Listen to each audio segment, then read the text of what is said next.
Former Congresswoman Corrine Brown has lost her request for a new trial. A federal judge has set her sentencing hearing for November on 18 charges of mail-in tax fraud. She was found guilty, you'll remember, in May of taking money from a fake charity and then using that money. It's basically a slush fund. Local attorney Rhonda Peoples-Waters is joining us now this morning here on The Morning Show. Good morning to you. It's always good to see you. Good morning. So let's take our viewers back if we can. We followed this very closely in case they missed some of these details.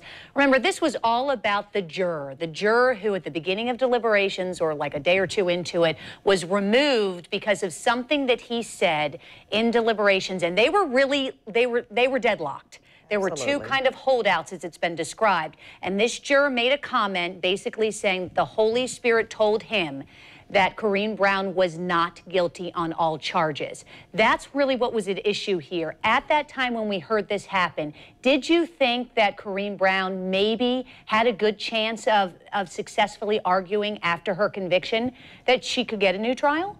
Yes, I did. And I can tell you that it looks like James Smith and the appellate attorneys that they hired preserved that issue well for appeal.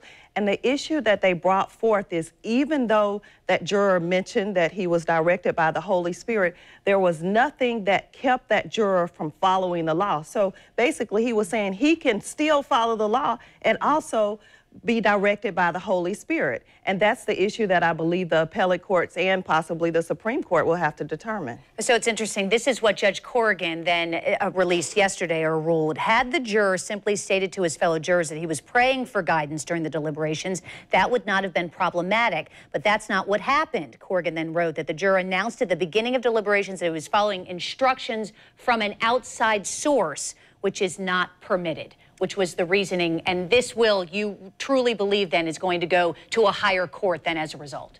Absolutely. And also that juror, when he was questioned, he specifically was asked, you know, does that prevent you from following the law? All of these questions that we ask you in voir dire. And he says, no, I still followed every law that you presented to me. And that's, of course, when the jury is being selected. Absolutely. Is what you're referring to, for those not familiar with the legal terms then. What happens now? She's going to be sentenced in November.